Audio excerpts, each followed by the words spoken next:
Assalamualaikum warahmatullahi wabarakatuh dan salam sejahtera kepada Puan Fadilah Adibah binti Ismail serta rakan-rakan seperjuangan kami. Di sini, kami akan membentangkan tugasan kumpulan pertama kami bagi subjek CTU 554 Penghayatan Etika dan Peradaban 2, iaitu tugasan bertulis bertajuk Sejarah Pembinaan Peradaban Masyarakat Majmuk di Malaysia, Bangsa Idaman Acuan Malaysia. Kami dari kelas NACA B7B kumpulan 7.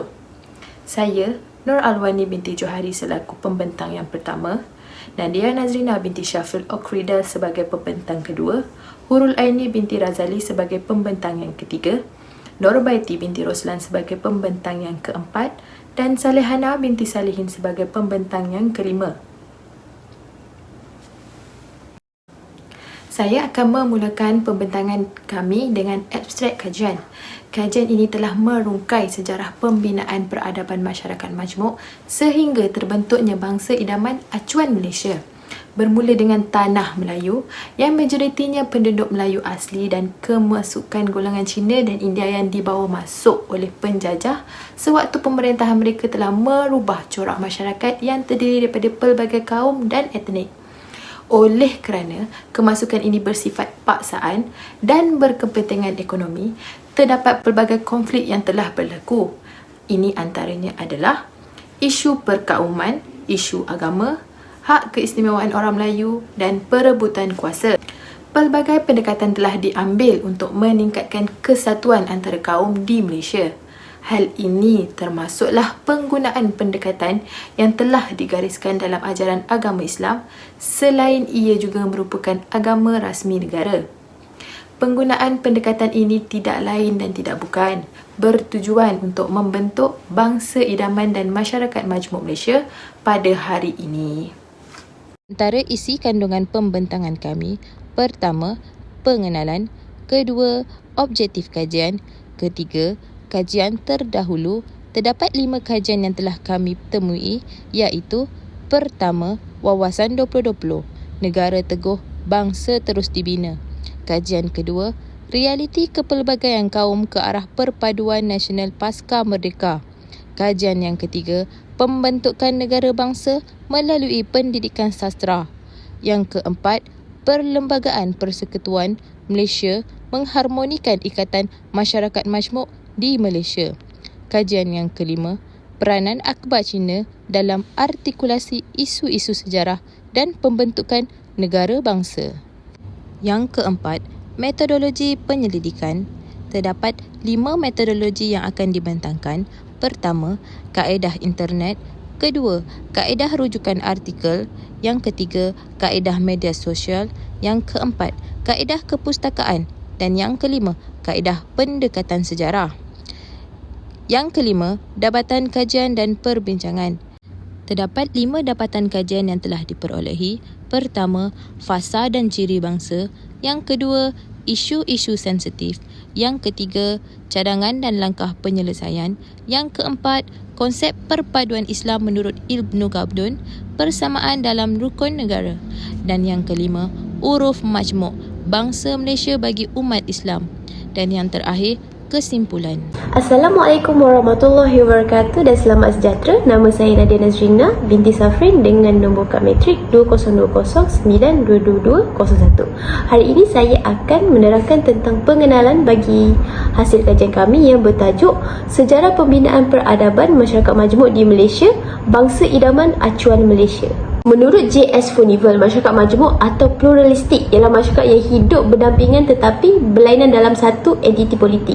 Difahamkan bahawa apabila sesebuah masyarakat yang berbilang bangsa, kaum, etnik, agama maupun budaya hidup bersama dan mempunyai nilai yang berbeza, perhubungan antara masyarakat hanya bersifat ekonomi dan hanya untuk urusan jual beli. Seperti mana yang kita tahu bahawa rakyat Malaysia telah hidup aman dan harmoni. Apabila disebutkan tentang masyarakat yang berbilang bangsa, kaum, etnik dan agama, tidak dinafikan bahawa Malaysia adalah salah sebuah negara yang telah berjaya mempunyai reputasi negara harmoni di mata dunia. Mahupun masyarakat Malaysia hidup aman dan harmoni dengan perbezaan dan kepercayaan masing-masing. Akan tetapi untuk sampai ke tahap sekarang, pasti ada isu-isu yang telah berbangkit. Hal ini merujuk kepada peristiwa 13 Mei 1969. Punca utama 13 Mei adalah disebabkan ketidakpuasan hati kaum Melayu dan juga kaum muka Melayu yang bercorak perkauman dan juga politik. Ianya telah memberi gambaran betapa rapuhnya persefahaman dan juga permufakatan di antara kaum. Sekaligus telah menyedarkan kepada semua kaum betapa pentingnya perpaduan bagi menjamin kestabilan politik dan juga ekonomi supaya seperti peristiwa seperti ini tidak akan berulang lagi. Dengan keadaan seperti ini, jelaslah bahawa peristiwa 13 Mei haruslah kita mengambil iktibar demi keutuhan masyarakat Malaysia untuk menghadapi zaman akan datang. Negara, bangsa dan kaum yang bersatu padu dan kukuh telah melahirkan pembentukan negara Malaysia yang aman dan harmoni seperti sekarang. Jelaslah bahawa kestabilan negara daripada aspek politik, sosial dan juga ekonomi amat dititik beratkan kerana ia memberi impak yang besar kepada sesebuah negara. Itu sahaja daripada saya. Sekian, terima kasih. Saya akan memberi ruang kepada penyampai seterusnya. Terima kasih Nadia di atas pembentangan sebentar tadi. Kini kita teruskan dengan objektif kajian. Objektif kajian yang pertama dari kajian yang pertama, untuk melihat adakah tindakan yang dilakukan oleh pemimpin dahulu dapat membina dan mencipta bangsa Malaysia menuju negara maju pada tahun 2020 berjaya atau sebaliknya.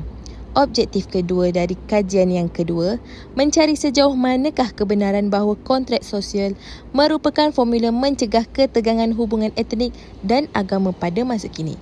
Objektif ketiga dari kajian yang ketiga, untuk melihat adakah bahasa, budaya dan sastra sesuatu bangsa dapat memainkan peranan penting dalam penyatuan dan pembentukan bahasa.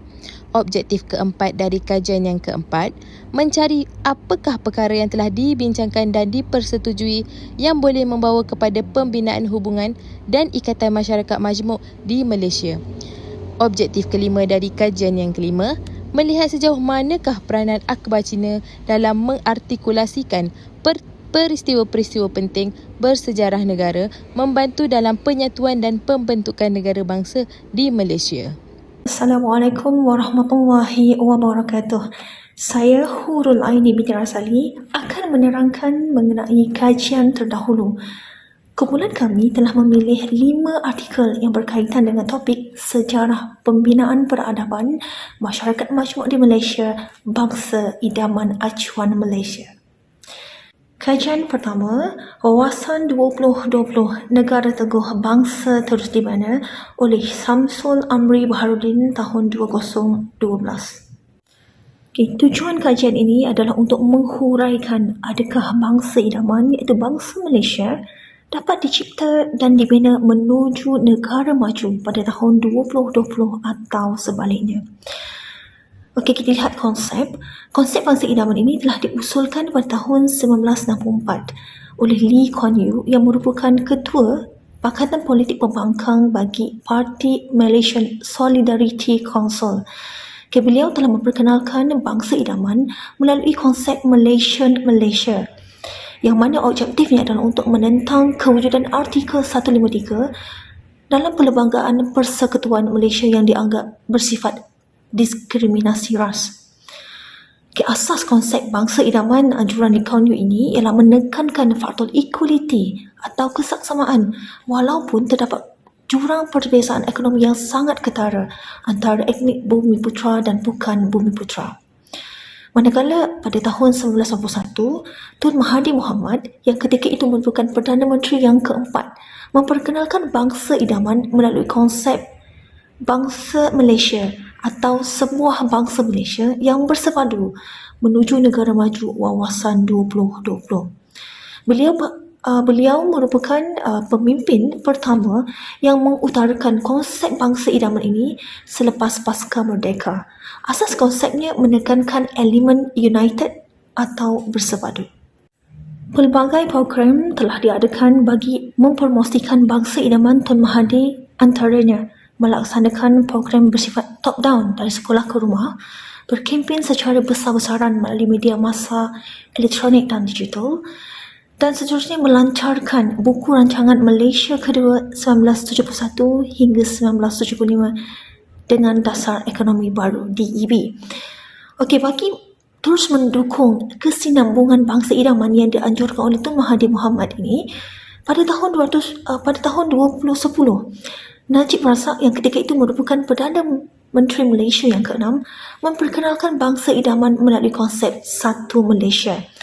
Konsep ini telah dijerimakan dalam pelbagai bentuk program seperti Klinik Satu Malaysia, Kedai Satu Malaysia dan Email Satu Malaysia. Selain itu, Pelan Transformasi Kerajaan atau GTP direalisasikan termasuk model ekonomi baru di bawah jagaan satu badan iaitu khas pemandu. Hasil kajian, Malaysia masih belum mencapai bangsa idaman seperti yang diidamkan. Keamanan, kesejahteraan, kestabilan dan kepesatan ekonomi yang dinikmati oleh masyarakat Malaysia sepanjang 40 tahun ini belum lagi dipanggil perpaduan, tetapi ia dipanggil kesepaduan sosial. Apa itu kesepaduan sosial?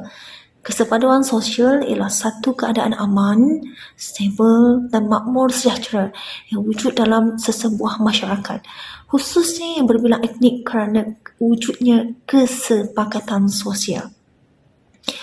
Kesempatan sosial ini yang telah terbina sekian lama di Malaysia dan berasaskan 5 prasyarat utama iaitu taraf kemudahan yang berkualiti, aturan sosial yang stabil, aman dan selamat, jaringan dan pertukaran hubungan yang positif, penglibatan semua pihak dalam kegiatan arus perdana, dan yang kelima, akses kepada kemudahan yang boleh menjamin dan mempertahan kualiti hidup dan mobiliti sosial.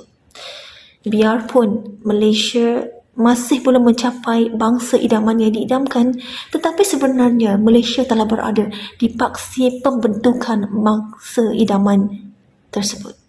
Seterusnya, kajian yang kedua iaitu realiti kepelbagaian kaum ke arah perpaduan nasional pasca merdeka yang ditulis oleh Abdul Aziz Azmi, Farah Wahidah Mustafar, Aimi Karunisa Abdul Karim dan Noliana Suhaini pada tahun 2017.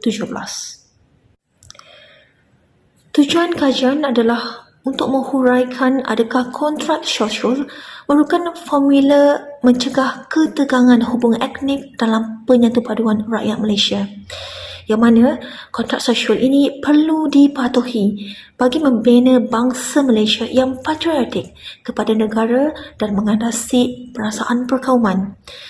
Definisi kontrak sosial dapat dijelaskan yang mana persetujuan bersama antara kaum-kaum yang berbeza di Tanah Melayu untuk saling menerima, memahami, menghormati dan bertolak ansur mengenai status quo masing-masing dalam usaha mewujudkan perpaduan ke arah kemerdekaan.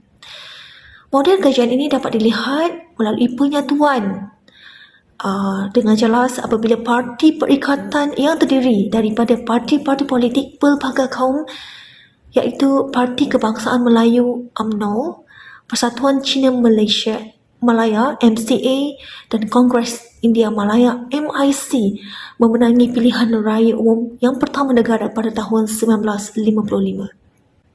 Selari menuju negara maju ke arah wawasan 2020, antara program yang telah diwujudkan ialah mewujudkan Pelan Induk Pembangunan Pendidikan PIP pada tahun 2006 hingga 2020 bagi mencapai visi bangsa Malaysia.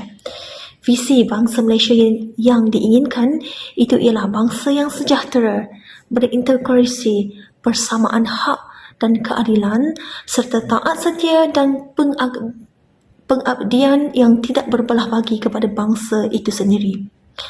Hasil kajian mendapati visi bangsa Malaysia itu gagal atau tidak menjadi realiti. Malah perpaduan nasional amat sukar dicapai secara konsisten. Namun, itu bukanlah kegagalan dalam pembinaan bangsa Malaysia, tetapi ia adalah satu pendekatan yang diambil oleh para pemimpin negara untuk menjadikan Malaysia sebagai negara yang unik dengan memiliki rakyat yang berbilang etnik, tradisi dan budaya. Kajian yang ketiga, pembentukan negara bangsa melalui pendidikan sastra oleh Chiu Fong Feng tahun 2006. Tujuan kajian adalah untuk menghuraikan adakah bahasa, budaya dan sastra adalah unsur intangible sesuatu bangsa yang memainkan peranan sebagai penyatuan dalam pemersatuan membentuk sesuatu bangsa. Peranan sarjana amat penting dalam proses pembinaan bangsa Malaysia untuk menggembeling kepelbagaian budaya menjadi nadi kekuatan negara.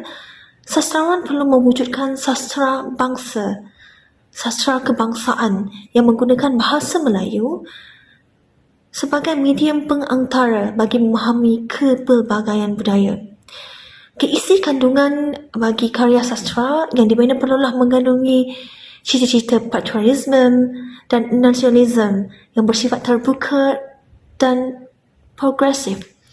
Seterusnya, perlu mengambil kira elemen sejarah kepelbagaian masyarakat Malaysia, memperjuangkan nilai-nilai yang baik serta cabaran-cabaran baru yang muncul dalam dunia globalisasi ini. Seterusnya, hasil kajian mendapati bahawa peranan sastra kebangsaan dalam pembinaan bangsa Malaysia merangkumi dua aspek, iaitu penggunaan bahasa Melayu yang akan menjadi dasar kepada perkongsian perkembangan bahasa, dan yang kedua ialah tema karya sastra Melayu yang memancarkan hubungan pelbagai kaum masyarakat Malaysia dalam usaha melahirkan kesedaran tentang kebersamaan kebudayaan, kepentingan dan sejarah. Seterusnya adalah kajian yang keempat. Perlembagaan Persekutuan Malaysia mengharmonikan Ikatan Masyarakat Majmuk di Malaysia. Kajian oleh Ayu Nur Azilah Muhammad, Muhammad Ali Hanifah dan Wayu Nur Asikin Muhammad. Objektif kajian ini adalah untuk mencari apakah perkara yang telah dibincangkan dan dipersetujui yang boleh membawa kepada pembinaan hubungan dan ikatan masyarakat majmuk di Malaysia. Kajian ini menggunakan kaedah pendekatan sejarah dan kajian kepustakaan untuk mencari apakah peranan perlembagaan persekutuan dalam membina keharmonian ikatan masyarakat majmuk di Malaysia. Kami mendapati bahawa pengkaji dapat mengenal pasti 4 perkara yang telah dibincangkan dan dipersetujui melalui kontrak sosial yang membawa kepada kewujudan Perlembagaan Persekutuan. Perkara 153 Perlembagaan Persekutuan Malaysia iaitu Hak Keistimewaan Orang Melayu dan Bumiputera, Kewarganegaraan dan Parti Perikatan. Sikap keterbukaan yang telah diamalkan oleh orang Melayu telah membolehkan kedatangan orang luar ke tanah Melayu seperti pihak penjajah, kemasukan orang Cina dan India yang dikelompokkan sebagai golongan bukan Melayu, serta golongan Bumiputera telah mencatat sejarah menjadi satu ikatan masyarakat majmuk di Malaysia. Perlembagaan persekutuan diwujudkan melalui pelbagai catatan sejarah yang telah dilakukan oleh perlembagaan-perlembagaan negeri yang memaparkan satu corak bermasyarakat apabila terdapat kemasukan dari pelbagai agama, kaum, bangsa dan juga etnik melalui aktiviti perdagangan seperti yang pernah berlaku di negeri Melaka. Perlembagaan Persekutuan Tanah Melayu yang telah digubal oleh Suruhanjaya Red dicantumkan pula dengan Memorandum Perikatan Antarabangsa Melayu. China dan India telah membuktikan bahawa ia telah dipersetujui bukan sahaja bersama orang politik, malah orang ramai, individu-individu berkepentingan serta raja-raja Melayu dalam menjayakan Perlembagaan Persekutuan yang ada pada hari ini. Yang kedua adalah perkara 153 Perlembagaan Persekutuan Hak Keistimewaan Orang Melayu dan Bumiputera. Kejayaan yang kita capai sebentar tadi tidak terhenti di situ apabila pembentukan Malaysia pada 1963 telah membawa kepada hubungan pelbagai etnik melalui kemasukan Sabah dan Sarawak ke Tanah Melayu. Ini sekaligus membuktikan bahawa Perlembagaan Persekutuan yang telah digubal berjaya memberikan hak sama rata antara semua pihak. Yang ketiga adalah pemberian taraf kewarganegaraan. Perancangan pemberian taraf kewarganegaraan ini juga terus dilaksanakan melalui pelbagai peristiwa sehingga ke titik akhir di mana ia telah termaktub ke dalam Perlembagaan Malaysia bahagian 3 perkara 14 hingga perkara 22. Yang keempat adalah penubuhan Parti Perikatan.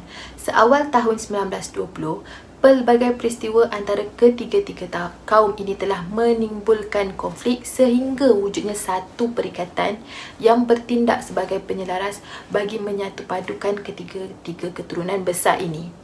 Ia dapat dibuktikan dengan kemenangan di pilihan raya pertama Malaysia yang telah dipilih dan diundi oleh rakyat. Hasil kajian telah membuktikan bahawa Perlembagaan Persekutuan Malaysia sangat berkepentingan dalam mengharmonikan ikatan dalam mensejahterakan hubungan masyarakat majmuk di Malaysia. Biarpun hakikat sebenar, setiap kedatangan pihak luar ke Tanah Melayu bermatlamatkan ekonomi, tetapi mereka tekad untuk menetap di sini apabila orang Melayu telah memberikan taraf kewarganegaraan serta hak sama rata antara kaum. Ini jelas bahawa kontrak sosial yang telah dimaterai membentuk satu fahaman yang tepat dalam menjalinkan fahaman antara orang Melayu dan orang bukan Melayu melalui Perlembagaan Persekutuan Malaysia. Kajian kelima, peranan Ahmad Shiner dalam artikulasi isu-isu sejarah dalam pembentukan negara bangsa oleh Lee Kwok Tiong tahun 2015. Tujuan kajian ini adalah untuk menghuraikan peranan kewartawanan Ahmad Shiner dalam mengartikulasi peristiwa-peristiwa penting sejarah dalam merealisasikan pembentukan negara bangsa. Okey, sedikit kronologi sejarah peranan Ahmad Shiner sebelum dan selepas Perang Dunia Kedua dan semasa era pasca merdeka. Okey, sebelum Perang Dunia Kedua, Ahmad Shiner pada awalnya hanya cenderung menyampaikan perkembangan isu-isu semasa di negara China kepada golongan imigran dan isu ekonomi sahaja seperti penjualan produk. Namun selepas Perang Dunia Kedua, pelapor Ahmad Shiner beralih kepada perjuangan pemimpin politik Melayu dalam menuntut hak kemerdekaan Tanah Melayu. Manakala pada era pasca merdeka, iaitu selepas kemerdekaan Tanah Melayu 1997 dan pembentukan Persekutuan Malaysia pada tahun 1993, pelaporan agama Cina lebih tertumpu kepada sosial ekonomi dan budaya masyarakat Cina, khususnya pendidikan di Malaysia. Agama Cina ini sentiasa mendukung dasar-dasar kerajaan yang merangkumi agenda perpaduan nasional dan pembentukan negara bangsa. Agama Cina ini juga sentiasa menerapkan nilai-nilai murni dan semangat patriotisme cintakan negara dalam setiap pelaporan mereka dan menjadikan negara kita pada hari ini berada dalam keadaan aman, damai dan sejahtera. Hasil kajian menunjukkan peranan agama berjaya memainkan peranan penting dalam membantu pembentukan negara bangsa yang mana nilai-nilai murni ini dapat disahirkan oleh rakyat Malaysia untuk bertoleransi, bekerjasama dan saling hormat-menghormati kepada agama dan budaya masing-masing. Selain itu, amalan kewartawanan pula perlu berdasarkan 4 nilai teras utama, iaitu integriti, sinergi, kecemerlangan dan kelestarian, untuk menghasilkan satu pelaporan yang sahih, jelas dan tepat dalam menjaga keharmonian rakyat Malaysia yang berbilang bangsa. Sekian, terima kasih. Slide seterusnya akan dibentangkan oleh rakan saya. Assalamualaikum, nama saya Nurbaiti binti Roslan. Saya ingin membincangkan mengenai metodologi kajian. Bahagian ini membincangkan kaedah yang diguna pakai semasa menjalankan kajian ini. Ia bertujuan memberi penjelasan tentang bagaimana kajian ini dijalankan, di mana data-data diperolehi dan dianalisis untuk mendapatkan maklumat yang tepat dan lebih terperinci. Metodologi kajian ini juga dapat disimpulkan sebagai suatu kaedah untuk mencapai objektif, hasil, maklumat kajian tersebut. Selain itu, kajian ini dapat menentukan sama ada setiap persoalan dalam kajian itu dapat diterjemahkan objektif dan menentukan setiap hasil kajian itu relevan ataupun tidak untuk diguna pakai. Kajian yang dilakukan ini, sumber sekunder telah diguna pakai untuk menghasilkan kajian ini terdiri daripada kaedah artikel, kesusasteraan dan teknologi data. Kaedah yang pertama yang digunakan untuk menghasilkan kajian ini ialah kaedah internet. Dunia masa kini adalah merupakan dunia yang penuh kemodenan iaitu menggunakan teknologi di hujung jari. Kaedah ini dapat dilihat oleh pengkaji dengan merujuk kepada pemerintahan Malaysia yang telah mempromosikan bangsa idaman secara besar-besaran melalui media massa, elektronik dan juga digital. Kebanyakan kaedah yang digunakan adalah melalui pengumpulan data, kajian berdasarkan data sedia ada ataupun data-data yang pernah diguna pakai sebelum ini. Selain itu, laman web Kerajaan Malaysia, akhbar dan juga artikel juga turut digunakan untuk mewujudkan pelbagai program yang dijalankan di negara ini seperti Wawasan 2020 dan juga Satu Malaysia. Untuk kaedah yang kedua yang menghasilkan kajian ini ialah kaedah rujukan artikel. Kaedah rujukan artikel juga digunakan bagi mengumpul maklumat tambahan untuk kajian ini serta mendapatkan info penting tentang pembentukan konsep negara dan bangsa dalam acuan Malaysia. Kajian ini dibuat melalui rujukan tentang peristiwa yang pernah berlaku melibatkan pelbagai kaum di Malaysia. Penggunaan kaedah ini merujuk kepada pencapaian bangsa Malaysia yang sejahtera, berintegrasi, persamaan hak dan keadilan serta taat setia dan pengabdian yang tidak berbelah kepada bangsa itu sendiri. Selain itu, artikel mengenai perpaduan kaum, memelihara tradisi dan budaya di Malaysia. Dengan artikel-artikel kesusasteraan ini, kajian ini dapat dilakukan dengan lebih terperinci dan jelas. Kaedah media sosial adalah satu kaedah yang diguna pakai untuk menghasilkan kajian ini. Kaedah ini dapat dilihat melalui pengetahuan dan pendidikan yang dapat diwujudkan nilai-nilai yang baik di samping menggambarkan kehidupan semua kelompok etnik yang membentuk bangsa di Malaysia. Kaedah melalui media sosial ini juga merujuk penggunaan bahasa Melayu sebagai bahasa ibunda di negara kita diguna pakai di media sosial. Menurut artikel, kajian ini juga mendapatkan info melalui media sosial seperti Facebook dan juga Instagram. Okey, seterusnya ialah kaedah kepustakaan. Kaedah kepustakaan ini penting untuk mendapatkan maklumat yang berkaitan dengan perlembagaan persekutuan dalam masyarakat di negara ini. Kaedah kepustakaan ini akan membantu pengkaji menjalankan kajian terhadap bangsa di negara Malaysia dengan lebih terperinci. Di samping itu, penelitian yang dikaji berdasarkan karya-karya yang ditulis seperti buku-buku dan juga akhbar. Kaedah ini dijalankan untuk mengenal pasti kewujudan Perlembagaan Persekutuan Malaysia dalam hak keistimewaan orang Melayu dan Bumiputera, juga kewarganegaraan. Dengan penelitian ini, ia mendapatkan maklumat dan juga sumber yang lebih tepat dalam waktu yang singkat. Kaedah yang terakhir ialah kaedah yang menggunakan pendekatan sejarah yang berasaskan kualitatif dalam membincangkan kepentingan pendekatan sejarah di Malaysia. Pengkaji telah menjalankan kajian mengikut peristiwa daripada sumber-sumber iaitu akhbar mengenai isu-isu dalam pembentukan negara dan juga bangsa. Sebagai contoh, pemimpin dahulu memperjuangkan untuk mencapai kemerdekaan di tanah Melayu. Kaedah ini fakta sejarah yang penting bagi mengenal pasti setiap peristiwa dan juga tokoh-tokoh yang menjaga keharmonian negara pada masa dahulu. Untuk perbincangan seterusnya, saya serahkan kepada Salihana. Terima kasih. Terima kasih rakan-rakan yang telah membentangkan sebentar tadi. Assalamualaikum. Saya Salihana binti Salihin dengan student ID 2020277968. Saya akan membentangkan tentang dapatan kajian dan perbincangan.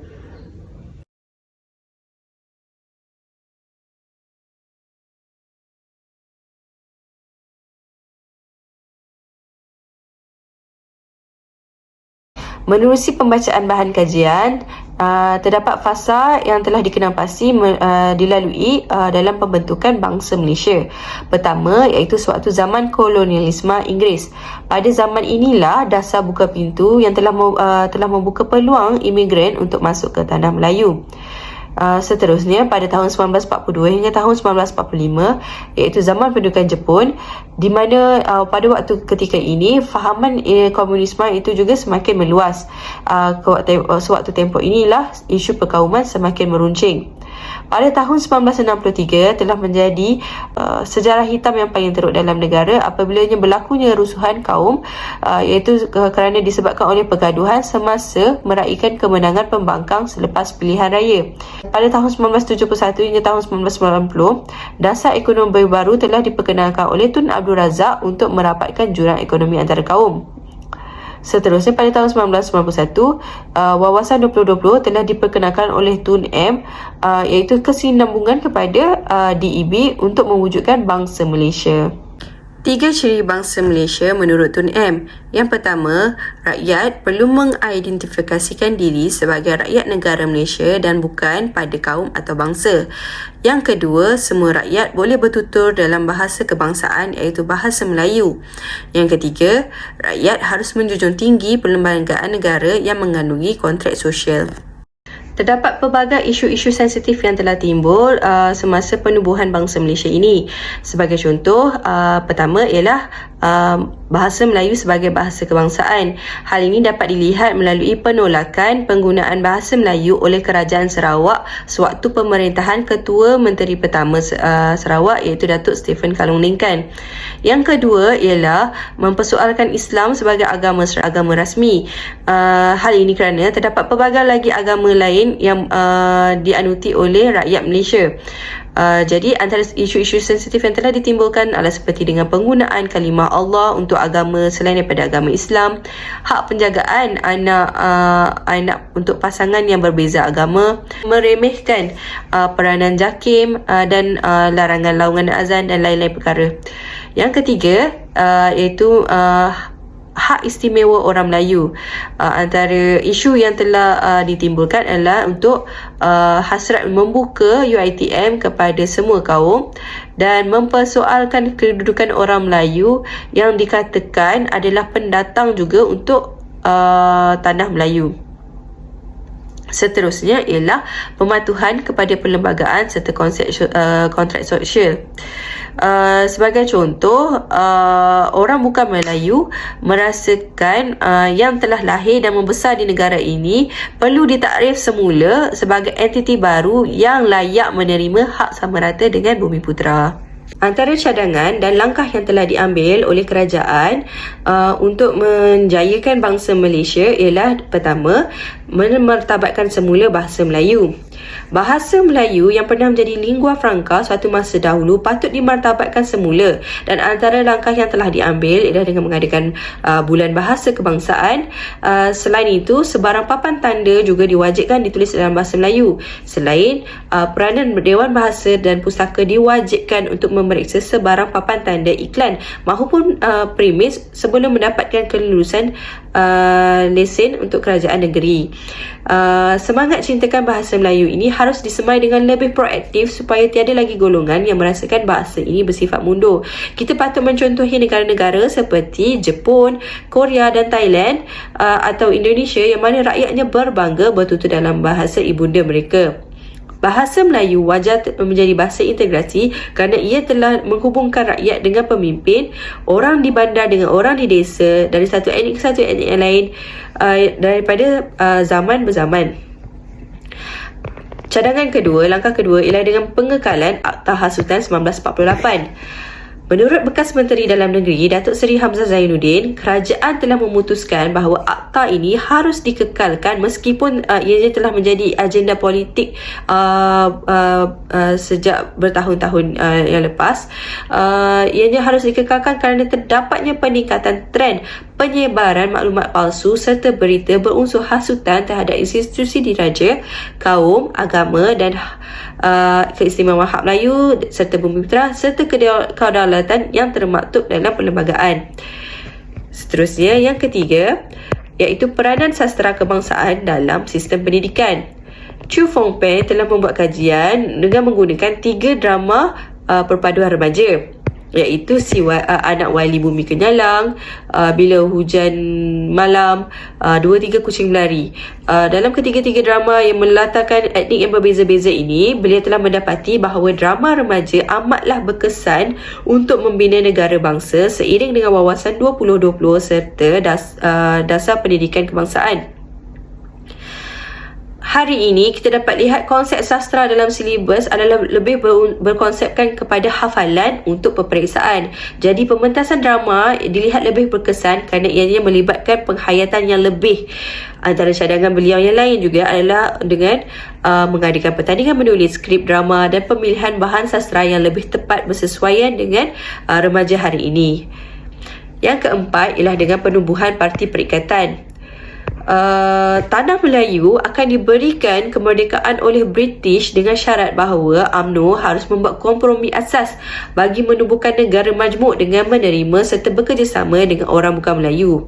Hal ini kerana sewaktu itu British melihat terdapat konflik berterusan dengan komunis yang kebanyakannya bercirikan Cina. Jadi kesudian ramai imigran untuk menetap di Tanah Melayu ini boleh mengawal pengaruh komunisme kerana terdapat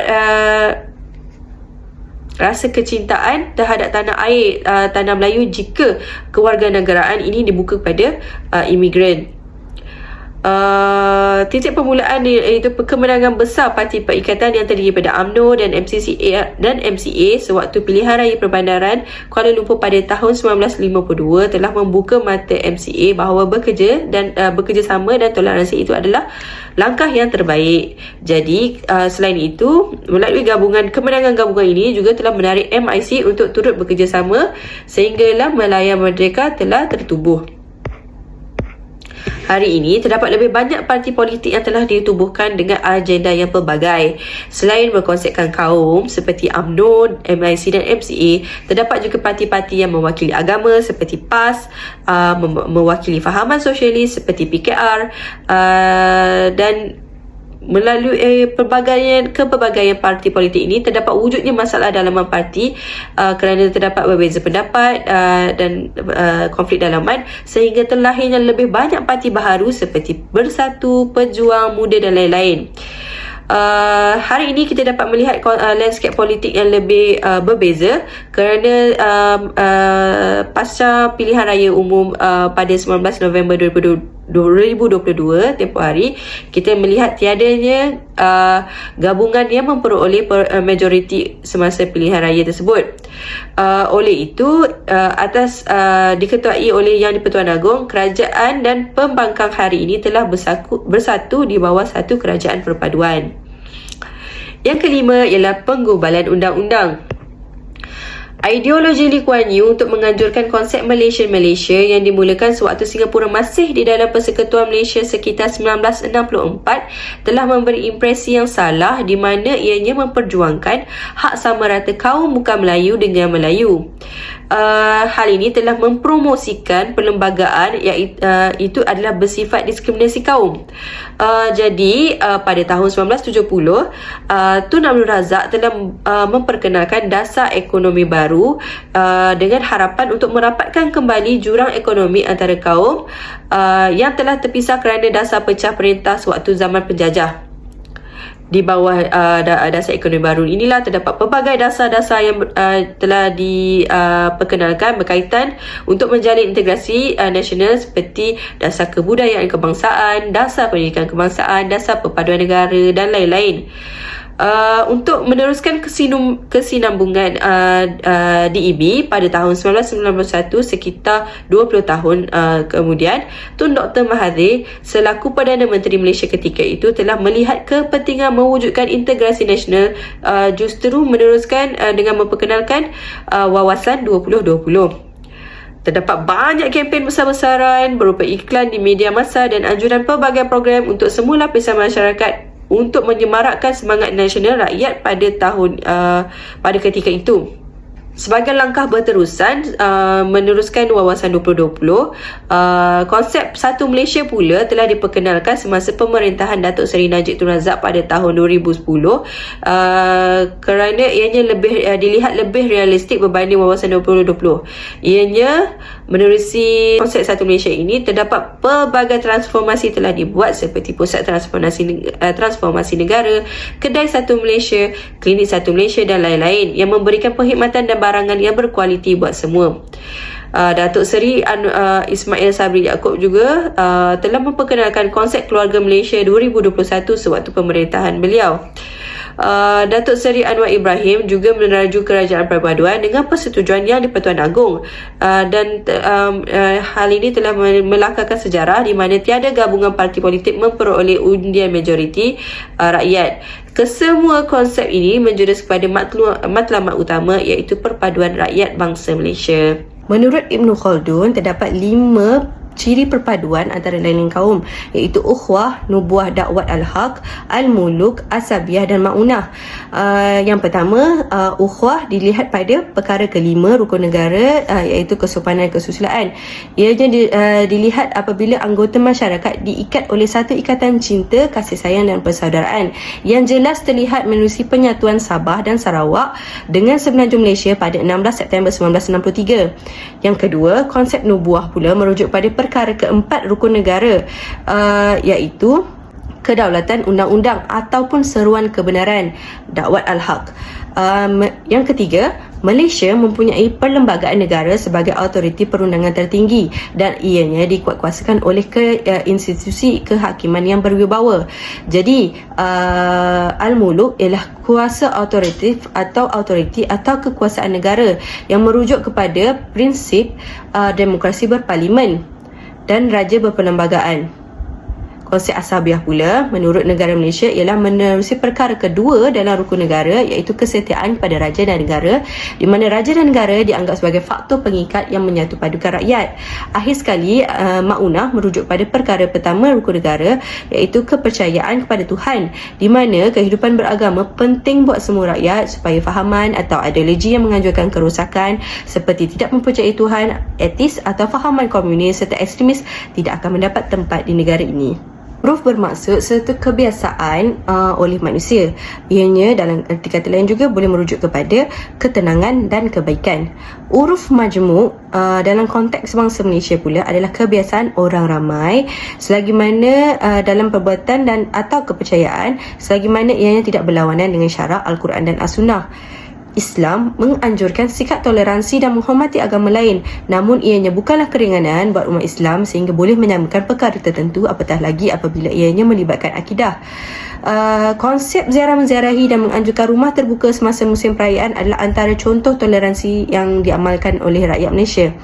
Dalam pada itu adalah penting untuk umat Islam khususnya untuk tidak berlebih-lebihan dalam menyambut sebarang perayaan tanpa mengetahui asal-usul sambutan sehingga berupaya menghakis keimanan sebagai seorang Muslim.